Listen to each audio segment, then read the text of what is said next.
Hey, I'm Rika Maestas, and I worked this summer at the National Hispanic Cultural Center in Albuquerque, New Mexico, doing public programming for a show on piñatas and then a show on San Isidro, who's the patron saint of farmers and very important to New Mexican culture and history. So the 5 things I learned this summer, because I only learned 5 of them, is that gossip is a form of social bonding, which I had already implicitly thought, but that's a very unpopular opinion, so I didn't voice it a whole lot, but that's a paraphrase of something my coworker told me, and it rung true, and I was like, yeah, I'm in the right place if other people are telling me this. So, sharing is caring, and if shade is being thrown, it just means that somebody did something important that's worth talking about. So, another thing I learned is that going home can be better strategically than going big. I mean this in 2 senses. One, the cultural center had a massive shift in their administrative policies, and one of those shifts was focusing more on regional interests, cultivating community ties that already existed, and focusing more on subject matter that would appeal to a more regionally specific audience. And with that new focus, they managed to increase both their funding levels and their attendance levels, which no other state institution or cultural institution in New Mexico has done in the past 5 years. And last year they were the most highly attended Hispanic / Latinx / Chicanx institution in the U.S., which was pretty crazy. The other way I mean this is that I had a lot of fear of missing out, also known as FOMO, going back home because I felt like I had, just taken the easy way because I was going back to where I'm from. But the more I worked there, the more I realized that it was a great space. I was able to do a lot of really wonderful things with people I really admire. My third thing that I learned is that Mercury in retrograde is real, and I had only ever heard people talk about it in the context of Los Angeles and people who took their dog to Reiki healers and stuff. But our registrar was running around the office telling everybody to back up their computers because Mercury in retrograde was happening, and we were like, okay, David. And then we had 3 computer failures and a massive leak in art storage during that time, so it was like, okay, there's a reason. I'm glad you had us back up all this stuff. Fourth, I learned how to negotiate with more conservative higher-ups, not because my higher-ups were more conservative, but because their higher-ups are more conservative. And the proof is in the pudding on this one, because if you are around Bell Gallery in January, you'll walk in after 3 years of white walls and it'll be hot pink. Soft announcement on that. We decided on the color choice yesterday. And finally, I just wanted to throw out that there is no right track to getting to these administrative positions. A lot of the people that I worked with had lived 10,000 lives prior, and this was just one stop on the way to a bunch of other different things that they had done. I had a list of all of the things that people had told me they had done prior, but I'll just read them very, very quickly, and then I'll be done.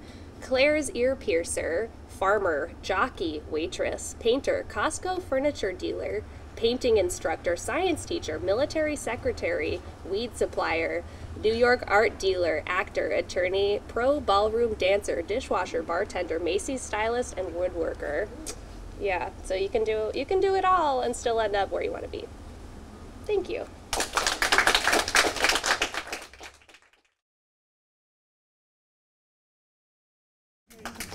All right. Hello everyone, I'm Julian Fontana. I spent the summer living here in Providence, actually now presenting in front of my house, and I worked at the Little Compton Historical Society, which is about 40 minutes from here, and then at the New Bedford Fishing Heritage Center in Massachusetts. So the first thing I learned was, number 1, simply asking visitors to interact with historic artifacts doesn't remove the barriers. At the Little Compton Historical Society, I was in charge of a big evaluation project there of their historic house museum. And so we decided that we would try out this new technique of taking shipping labels and asking people questions and having them take the actual labels and put them on next to objects safely. Well, what we found was that mostly people didn't feel comfortable doing that just because we asked them to. Maybe we found a few around the house, but mostly we found this big pile at the end in basically like the administrative entrance room. And so we found that we had to be a little bit more strategic in asking people to break down these barriers that museums have been so great to build up. So number 2, don't forget the snacks. So quite literally on this one, make sure everyone's comfortable, has food and water, especially if you're in a hot historic house. And secondly on this is really just to take the chance to bond with people and get to know them. And I really found the value in informal conversation and just talking about things that we had an interest. So food is always a good place to start on that culture and just expanding outwards from there.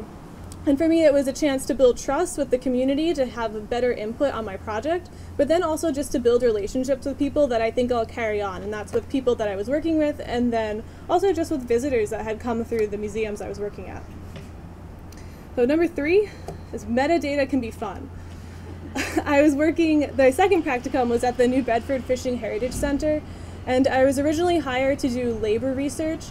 But then they had this big catastrophe. They needed to have all of these oral histories ready to upload to the Library of Congress, and they really needed someone to go through them all and get all the metadata ready. Well, I found that I really loved doing that, and it's led to some new projects that I'm working on in digital humanities this semester. And really the reason that I loved it so much was that it was a place I already had a connection to, and that by going through all these oral histories and finding the proper metadata terms to attach to everything, I was learning a whole lot more about a community that I really cared about. And so that connects to my number 4 point, which is explore the cultural landscape. It could lead you to the Scalloper Fridge. This is also in New Bedford at the Fishing Heritage Center. I realized that I had gone past so many buildings on the waterfront that I hadn't really seen before. You see the building, but then once all of a sudden I knew all of these things about it from hearing interviews of people who worked there and seeing pictures of the places over time. And so I saw everything in a new light, and I was able to connect that archival metadata piece with actually being in the landscape and learning about the place that I was. So for me, that was a chance to connect with first the people and then with the place itself. And so my favorite of this was how I ended up on the scallop ship that I learned before going on not to call it a scallop ship as I would in New Jersey, but to be very careful that I said scallop, a scalloper is important. So that's the one thing we're missing from this presentation. I could have showed you a picture inside the fridge of the scalloper and where they the captain's room where you can look out and see over the fleet at New Bedford, which to me was just something I'd always wanted to do, and so through this work I was doing, I was able to connect those two things. And number 5, my last point, is that practicums are short, but they're also a place for new beginnings. I think my biggest concern going into this was thinking it's only 2 months. Really, what can I do in 2 months? It takes a long time to build a relationship with the institution and then with the people that you're working with. But what I found was that the practicum was a really great experience both for me as the student working there and also for the institutions I worked with to have new ideas. And a lot of those new ideas might not have been things that I saw happen during the summer, but they're things that we took away from the experience. And secondly, it really was a new beginning for me. That research that I was supposed to do in New Bedford for the summer, I ends up doing it now. I was in New Bedford this morning working there, and so it was really a chance for me to connect with another organization that I hope to work with going forward. Thank you.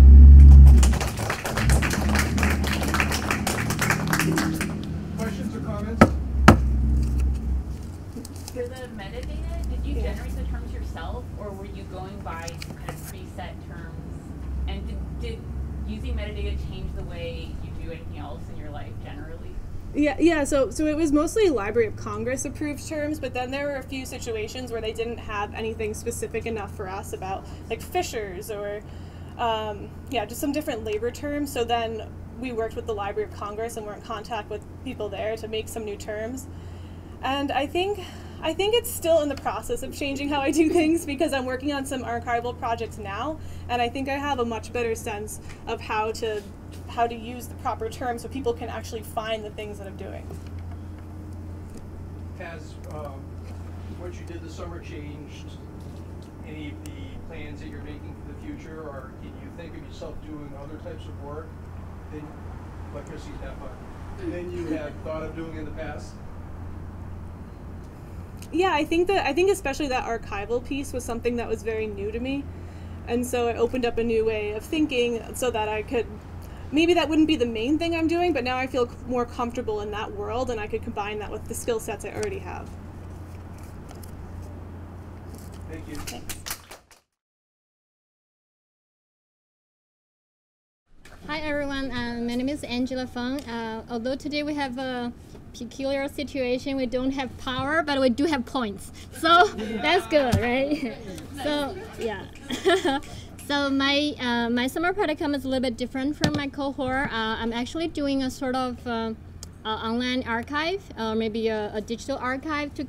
My job is actually collecting the materials, data, immigration census, immigration records, census, the family photos and maps and all these things, and our projects on the Providence Chinatown, which supposed to be disappeared, and actually it exists during 1880s to 1960s. There are two Providence Chinatowns, one on Empire Street, the other on Summer Street. This is the work where Julian and I are building together, and the project actually has two parts. The first part is the digital archive. This is what I'm doing during the summer, and the second part is to present a physical exhibit in downtown Providence in spring 2018, and that's what we are still doing.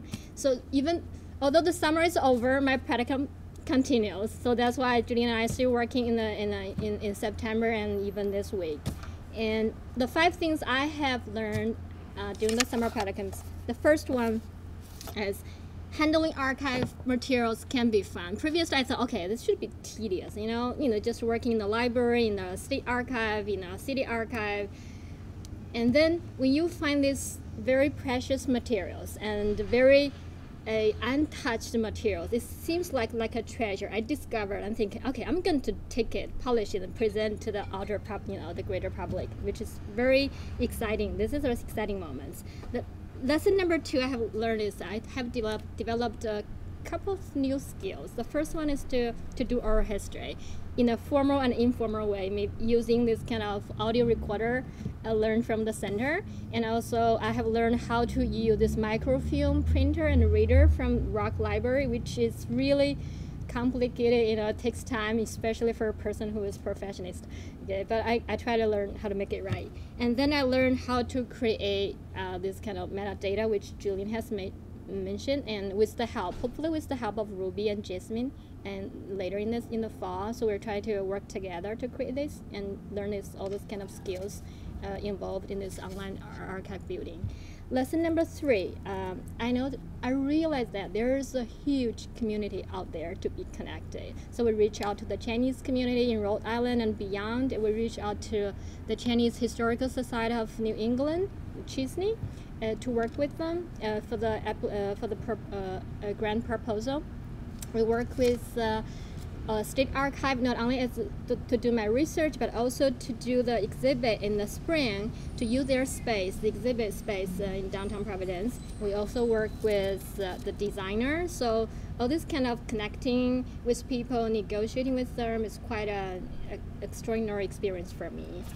Lesson number 4 is the grant proposal and budgeting thing. I think we have learned a lot in September. The entire September is for us is doing this. The grant proposal, we reach out to the designer and try to figure out the cost for the installation, for the designing, for the fabrication, and find the best place for the exhibit, and also try to narrow down our thoughts and our ideas and clarify what I'm going to do for the online archive and also for the exhibit itself. And the last one, and lesson number 5, and also the one that I value the most, is a great team is a must.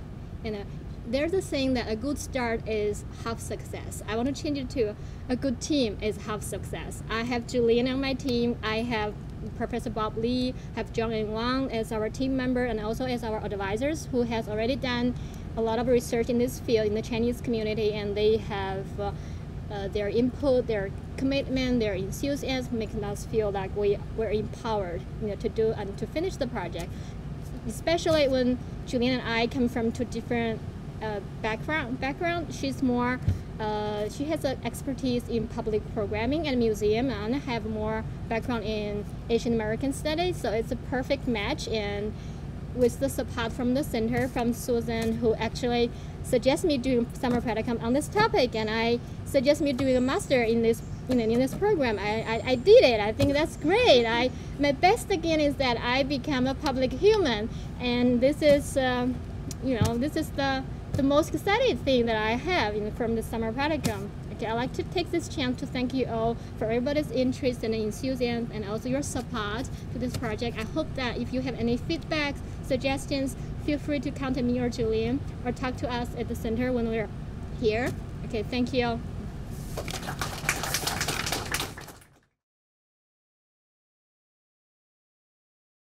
Hi. So I'm Brigitte, and this summer I worked at the Pasadena Museum of California Art, and I had a good time there. In terms of selecting a practicum, I found that it was helpful to delineate my values and skills in order to determine my eventual professional goal, and this was actually a very challenging process. I ended up being pretty motivated to figure out where I fit in geographically, as well as like within the context of a museum. So basically, your mileage will vary with the lessons I'm about to impart, because they're like personal lessons. So the gold line is great. If you live in Los Angeles, you know that like the east side and the west side are considered to be pretty far apart. So anyone who wants to work at the Getty or the Hammer, know that you are gonna probably want to live on that part of town. I liked having a 5-minute commute. That was nice. My boss was a poet, and that was really wonderful. It feels really good to be understood by people. It almost makes you want to go to work. Like, it's just super rewarding to have like meaningful connections. So that's my second lesson, have a poet as a boss. The third lesson I learned was that time management strategies are really useful. I did digital engagement, which basically involved a lot of like social media scheduling. So that impacted me a lot in terms of framing the way I approach even my own kind of like assignments generally and social media. Which leads me to my fourth lesson about like learning how the sausage gets made. In my case, I kind of thought of it as your values and your skills can be at odds and you won't know until you find out. And what I found was that marketing is not inherently kind of like a bad activity, but it really depends on like your own like morals and values and then like the product that you're kind of placing. So that being said, I don't know if professionally I will always want to be involved in marketing, but in some ways in this kind of digital climate, we're all asked to do that to some degree. So worth thinking about, how are you selling things? Or how are things being sold to you?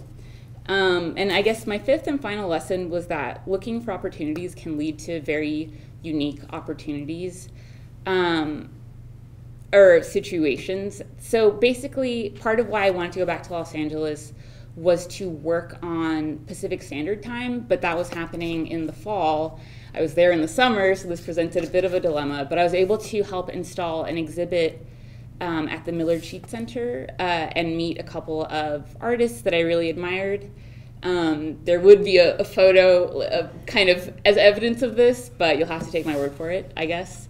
And that wouldn't have happened if I was just chilling, as I am wont to do when I'm not working. So it was kind of basically worth it to have an extra productive summer. And yeah, these were the things that I learned. Can you zoom in on this? It's very grainy. Okay, got it. Thank you. Yeah.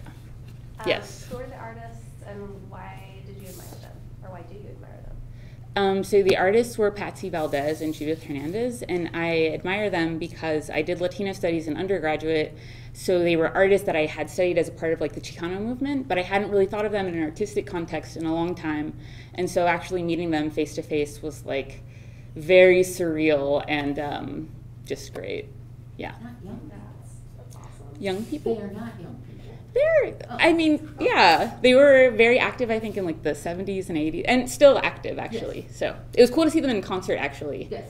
Yeah. I thought you were talking, I thought, oh, wouldn't that be odd if there was somebody who had the same names as these people we saw in the 70s? No, it's them. The same people, okay. Yeah. Do you have a big takeaway about the geography question? I think the lesson, my big takeaway was like live off of the train if you can, because otherwise your commute, like you're looking at maybe like upwards of an hour to 2 hours, and I guess the larger takeaway is like environmental or situational factors will really impact how much you're enjoying something. And so I felt very at home being home and then like living close to my job. So, but you're happy with the West Coast? Was that part of the question that you had, was where in the country you would like to work? Yeah, I think there can be these like unspoken like dichotomies of like East Coast versus West Coast, or like that prestige is only located in certain kind of like pockets, and or that should be the thing that you're chasing. And so to find a fit that like let me be true to my very specific geographic desires, like the east side of Los Angeles, was nice to like test it out. Yeah, so live on the east side, I guess, if you want to. Only if you want to. All right, bye. Thank you.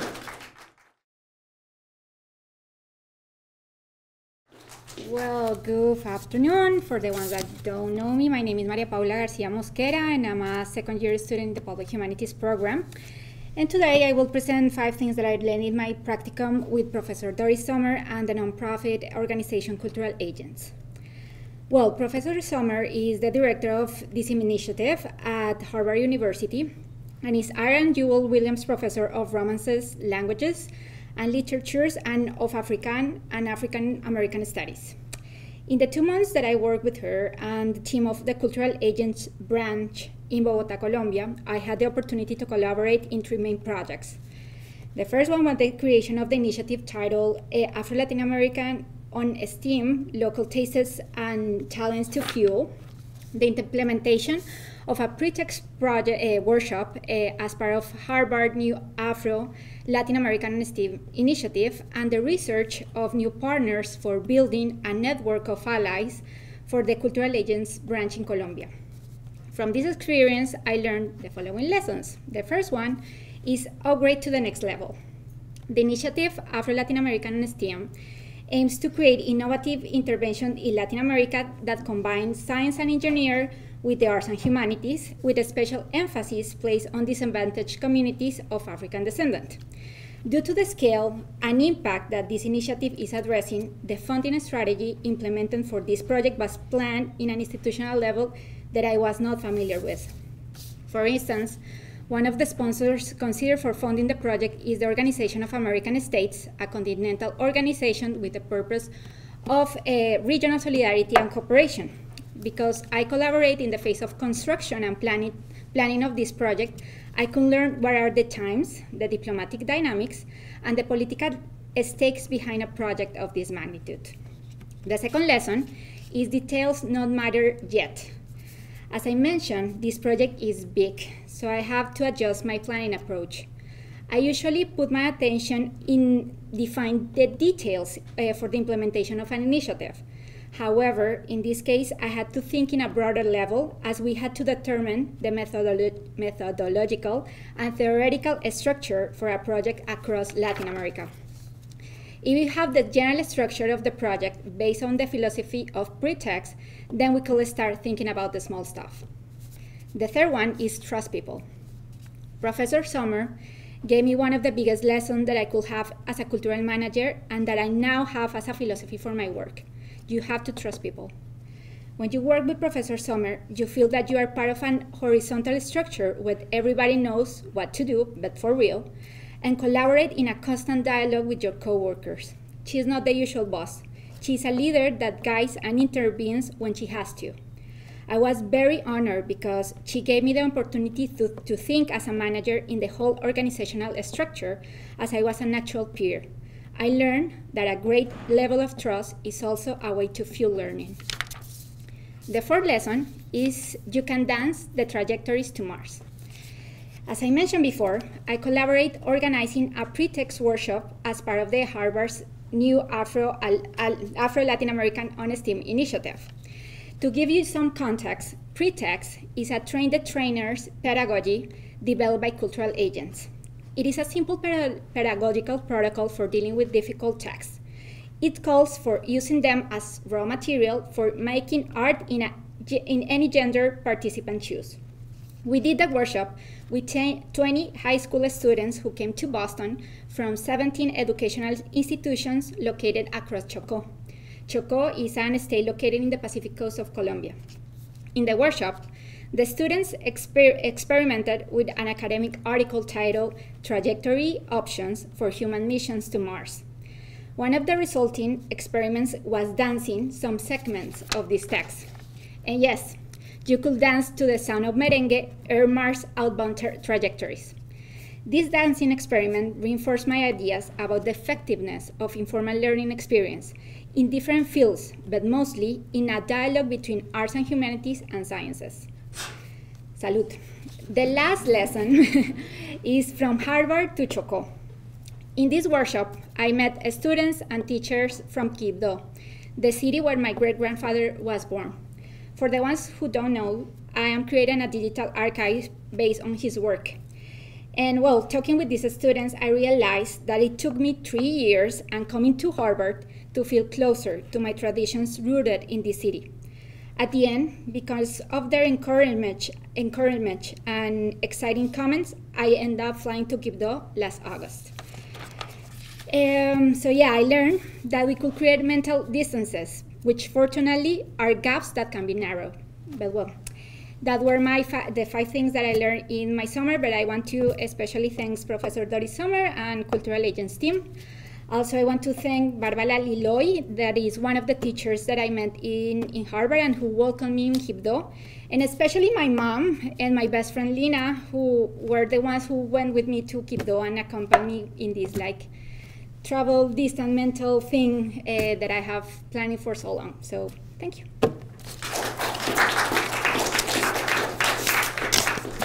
Any question? Were there any specific things that Doris Sommer would do to make people feel sort of valued and trusted and part of all operating on the same level that you noticed? Or? Well, in my case specifically, as I said, she I don't know, she has a talent to see your strengths, and from there she give you that I don't know, she give you task and she trusts you, but it's not what are you doing? No, let's do it like this. Is that relation no, you have to do things like this. It's you can do it as your own way and you can adapt that from the structure of the organization. So it was very like a dialogue. It was not I'm gonna do what you are saying as a lower person in the whole organizational structure. I was a peer with her. So that was great to feel more comfortable about my knowledge and my experience as cultural manager. Yep. Okay, thank you.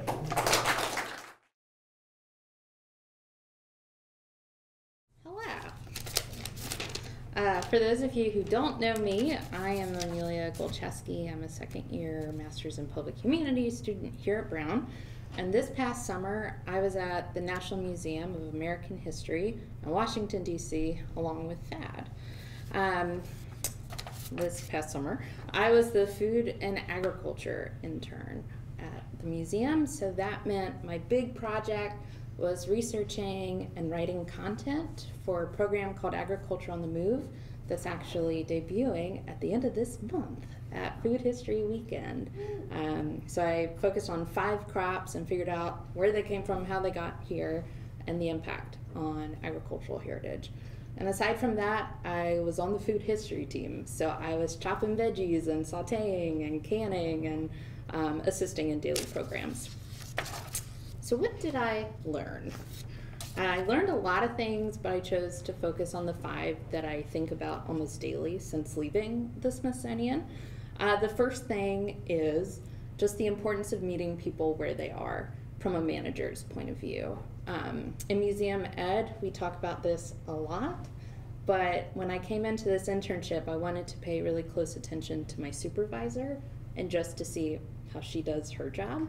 And that was really an enlightening experience for me. She's actually a Brown alum, Catherine Mead, and she was just good at her job. And she met me where I was, and she saw that she gave me this really amorphous project with no direction, and she saw I was a good researcher, and she said, just do it. And just do it is really good motivation. She could have easily micromanaged me, and it would have been awful, but instead she really took a back seat and encouraged me to kind of explore the topics to what I was interested in. The second thing I learned was communication, communication, communication. It is vital for the success of anything and everything. With colleagues, it was super important. There were a couple stressful moments where people just failed to communicate they weren't going to be at an event, and having to pick up that kind of slack was a growth experience for me. Communicating for the public, I was doing this massive research project. I had like 10 to 20 pages on chickens and avocados and apples and watermelons. That doesn't fly when you turn it around to a public audience.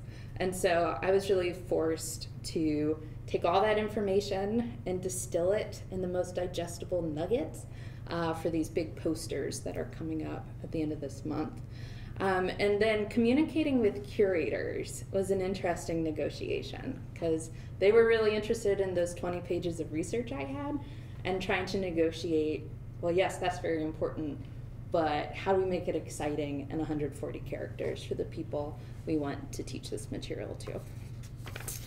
The third thing I learned my strengths, which is a personal thing, but I learned that I am good at research, and I'm great at talking to people, and I can run a program. I can start it and complete it. I was tasked with creating 2 programs for an after-hours event called Flavoring America, and one of those was a spice mixing workshop, and it was so successful at the end of the night, I was like physically grinding spices to get more spices because all the pre-ground stuff was gone. So that was very cool. And I learned my weaknesses, and this was going to be kind of funny, but it's hard to see. There's an image of a stack of paper, and I'm sure Thad remembers this moment because it was not my best moment.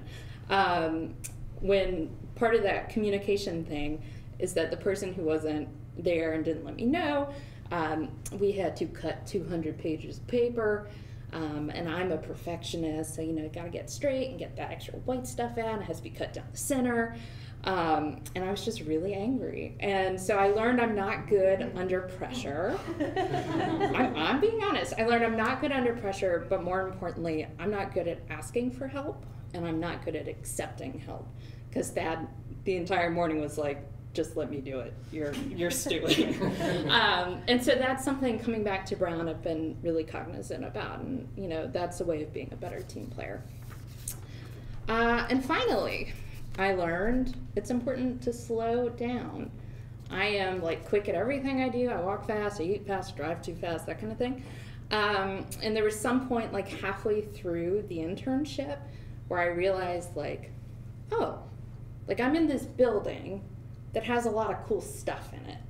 I should like go look at that stuff, which was kind of an important thing. It's not just about sitting down and doing your task. It's about having long lunches with people, who inspire you and who encourage you to pursue this field further. It's about seeing the cool things in the museum. It's about taking a walk around the National Mall on like the one not humid day this summer.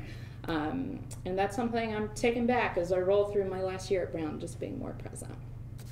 So thank you, JNBC, thank you, NMAH. Any questions?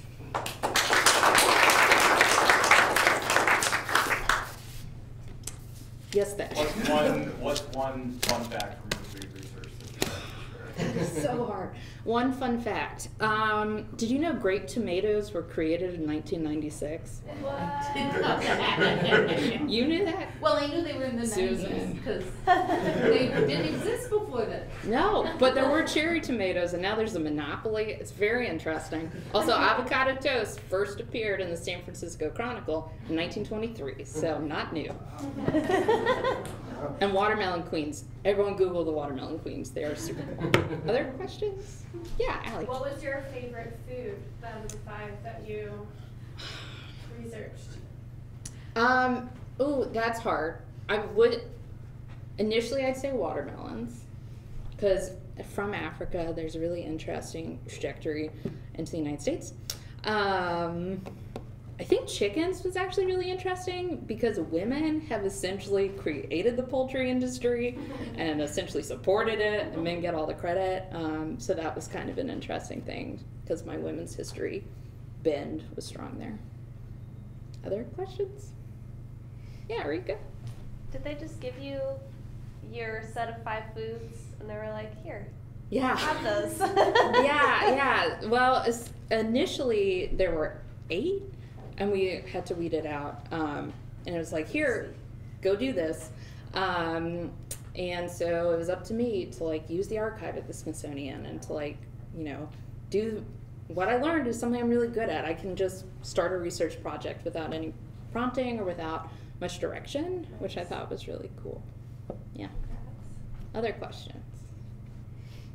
Okay, if you want to talk food history later, I have some pictures of severed fish heads that I had to do. I had to cut up some fish that can tell you it was an emotional experience. Thank you all. So before I get started, I want to share my favorite piece of food history trivia that Amelia dug up, which was that Johnny Appleseed was also a big believer in dogweed, which is an invasive, and he went around planting that as well. But I guess, Johnny Dogweed Seed just doesn't have quite the same zest to it. Anyway, so yeah, my name's Thaddeus Gibson. I spent the summer at the National Museum of American History working as an exhibit development intern. I was working for Howard Morrison, who is the Director of Education and Impact down there. I should look at my notes, excuse me. And I worked primarily on an exhibit that is called Entertain America, that is about popular culture. And I also worked on exhibits and cases about the history of medicine, philanthropy, and domestic life. I really was fortunate to be able to participate in so many exhibits that were sort of varying scope and at various stages in their development, because I was able to see a lot of sort of different slices of the process, and I thought that that was a super valuable experience. Sort of my most specific task, my primary task, was researching the TV show All in the Family for its display as part of Entertaining America. And so that brings me to my first lesson from this summer, which is that audiences make their own meaning. I don't think that this is a big surprise to anybody in this room, but also the degree to which it's problematic, because All in the Family was a show that was came out in the 70s and was sort of intended to be a parody of American bigotry, and wound up having a broad appeal with American bigots. And so I spent a lot of time sort of thinking about how to display All in the Family in a museum in such a way that wouldn't sort of normalize and trivialize bigotry, because I know that sort of that was the tendency for a lot of people to read it that way. And ultimately, museums do have a lot more interpretive tools at their disposal than a television set, of course. But despite all of that, I'm sort of not sure that those tools can overcome the sort of the selective perception and confirmation bias that I think are innate in a lot of us. My second lesson was IPOP, which is not an Apple product. It's actually the Smithsonian's theory of visitor engagement, and IPOP stands for ideas. So people like ideas, some people like ideas, and the way that that shows up in museums, or at least at the Smithsonian most frequently, is in labels and sort of other language-based interpretation. The first P in IPOP stands for people. So some people like learning about people, learning about their stories, sort of trying to empathize and sympathize with extreme and mundane experiences. The O in IPOP stands for objects. Again, no one in this room is surprised that people like objects. I think a lot of us do. And the third P, second P stands for physical sensations. So, so these are things like sort of tactile interactives and sound and smells. And so theoretically, an exhibit at the Smithsonian should have all four of those components represented. Obviously, you know, when you're working with like a case or something smaller, it's a lot harder to work, especially the physical sensations into it. But that's, I think that that's a really useful sort of framework for thinking about visitor engagement and something that I'll definitely be taking forward with me. The third lesson that I learned was that audience testing is great as long as you can get over any social anxiety you have. It's really interesting to approach people and sort of, you know, find out what they're looking for in a museum and trying to go from there.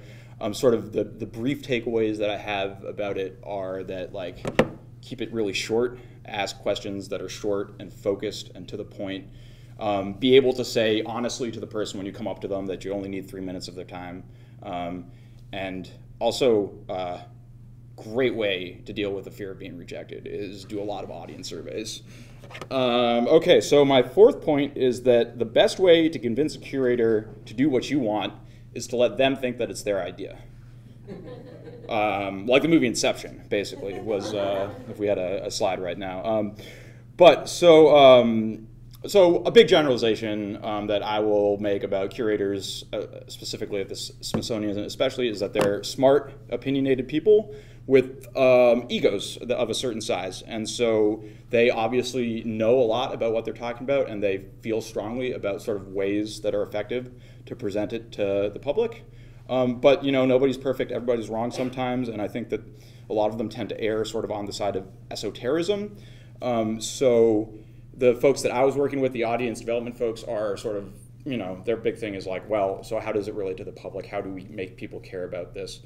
And so I'm going to tell a little story. I was walking out of a meeting with Howard, my boss, and he said, 3 big wins in that meeting. And I was like, I could tell that he was trying to tell me something, and so I played along, and he said, you know, and he brought up like these 3 points that he hadn't mentioned at all. And he's like, I'm really happy about all these things because I've been working on all these people behind the scenes, you know, before the meeting, and then they all brought it up on their own in the meeting. And so that's a good takeaway, I think.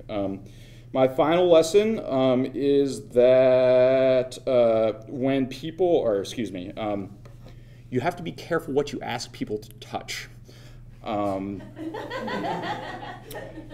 So there's an exhibit at, there's an exhibit in American history called Within These Walls, that is a house from Ipswich, Massachusetts, that was transported all the way down to the Smithsonian, and it had like a great number of families that lived in it from colonial times all the way through the 70s, I believe, and it got added onto in various stages, and the house sort of tells, or the exhibit tells the story of the house and the people that lived in it, and there are models of the house at its various stages as the additions happened. And these are models that are made out of red plastic. And someone decided that the public would be interested in touching these models. And so they decided to instruct the public to touch the models with signs that say, please touch. I'm not sure the public would have been interested in touching them without the signs, but anyway, so the people see the signs, and when they touch the models, they expect something to happen.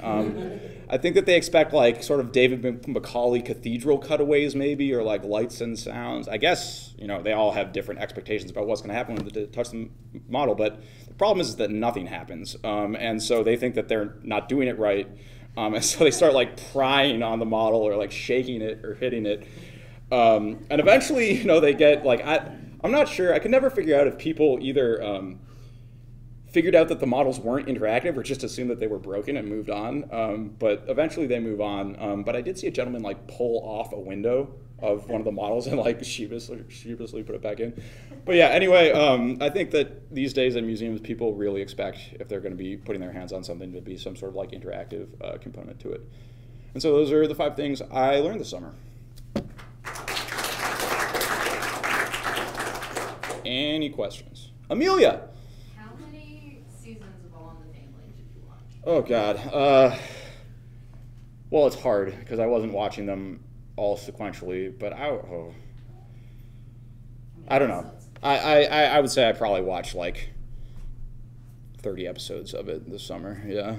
Really hilarious TV show, sort of troubling, especially this summer, you know, with everything that was going on in America. All in the Family cuts a little close to the bone. But I would definitely, if you have not ever watched All in the Family, and you're interested in American culture in the teeniest little bit, I think it's should be required viewing. Other questions? Susan? So what can you learn in 3 minutes from a visitor that you didn't already know? You can learn lots of things, but mostly I think that people make a lot of assumptions about what visitors want, and you really don't know until you ask them about that specific thing that you're doing. So you're saying, What kind of things do they want? so I think that they want things that they can relate to. I think that, you know, I spent time asking people about television shows that they were interested in, and you know, like the vast majority of the shows that they came up with were shows that I had known and already been doing research on. But a lot of people said the Waltons, which I didn't have on my radar at all, because I think I was, you know, of a certain age, and but you know, a lot of people of a certain demographic were into that TV show, and so I don't know. It's also a very good way to sort of come back to curators that have sort of lofty and abstract ideas about ideas that they're trying to people, and be like, actually, like, when people see this word, this is what they're thinking of, and this is what you're thinking of when you say this word, and we need to figure out some way to bring it together. Brigitte. Could you elaborate a little bit more on your psychological strategies for planting ideas in people's minds? Well,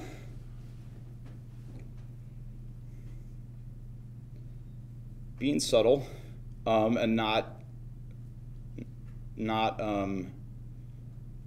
sort of letting it out a little bit at a time, and hinting at it something over multiple meetings with someone, I think, is probably the way to go. And especially if you can sort of latch an idea that you might have onto an idea that they have, and sort of show them some sort of a relationship. But also, I think part of it is that if you're an exhibit development person or an education person in a meeting coming up with an exhibit, and you can have another curator bring up the idea, I think all the other curators in the room are probably going to take it a little more seriously. So one takeaway is that most work doesn't happen in the meetings, it happens outside the meeting. But we spend so much time in meetings. Okay, was there any other questions? Were there any other questions? No. I'd love to talk to you more about All in the Family. Poe's Law, also great call. Poe's Law, yeah. I've been telling a lot of people about Poe's Law recently. I often, during tours of the house, refer to John Nicholas Brown's and Anne Brown's chairs in the parlors, reminding me of Archie and Edith's chairs. But I wonder now how many people say, who the hell is Archie and Edith? I think a lot of people do. Yeah. Come up with something more relevant, I guess. Oh well.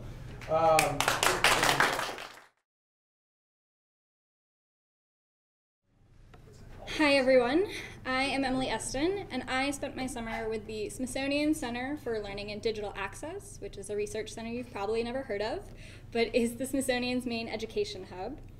And I learned a lot, but the most important lessons were things that I already knew and only was able to realize after 3 months in Washington, D.C. So the first thing, the Smithsonian is really big.